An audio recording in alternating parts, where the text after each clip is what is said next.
Welcome to Genius Connect. Please subscribe and share.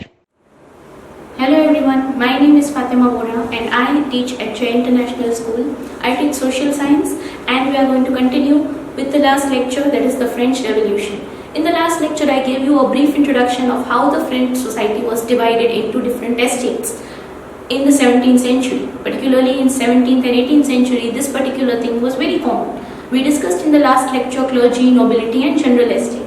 Now in this lecture we are going to focus on what problems this division of estates led to. This division of estates led to the problem of scarcity because the rich were having all the resources and the poor weren't.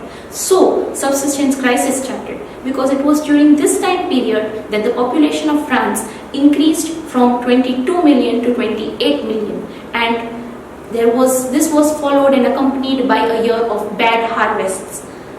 France used to import grains, but the constant of the French-Anglo wars, the wars with Britain, that led to a declining treasury. In addition to that, war loans were taken by the king. That led to further debt, and finally all this strain came onto the poor people. The poor people were not getting enough bread for survival. There were long queues, the rich were hoarding the bread, and you could see long queues, particularly women waiting at the bakeries and at the bakers' shops to get their daily bread. And then a revolution started. Subsistence crisis is a situation where people don't get their basic needs, mainly food and a good source of living. So because of this, what happens is the people outrage, and they show their outrage by a revolution. That's exactly what happened in France. The women got angry, and angry crowds of women stormed into the bakeries, killed bakers at many places, and looted away all the hoarded grains and bread. All this happened at a point of time when King Louis XVI was completely ignorant of what was happening. There was French societies.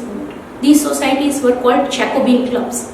The poor people, the middle class French people, used to accumulate and used to go in these Jacobin clubs to discuss what to do next. Particularly the great philosophers, the great thinkers who were part of the French society, they used to go and they used to think what could be done and how could they bring down the king's rules.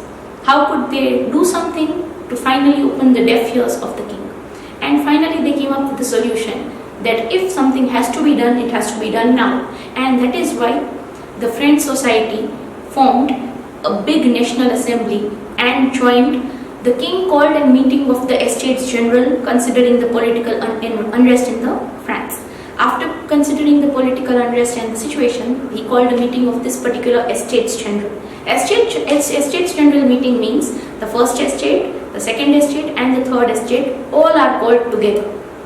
And the only injustice here is that the first estate, which has 300 members, gets one vote. The second estate, which also has 300 members, gets one vote. But the third estate, that is the general estate, has 600 members and it still gets just one vote.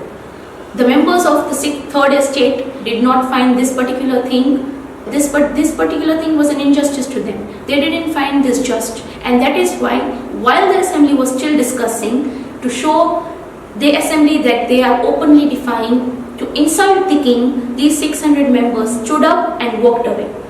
They immediately walked away with an oath that we are going to frame the Constitution of France.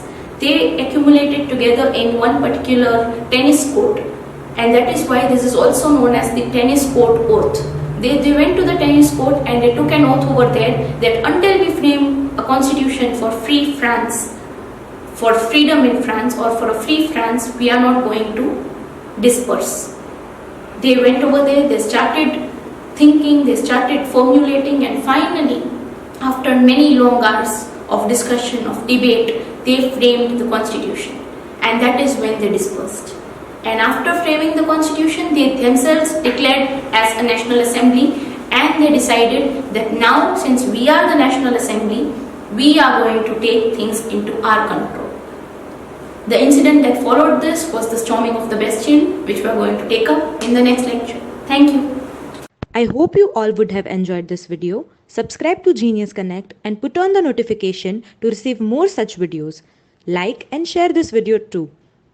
Thanks for watching.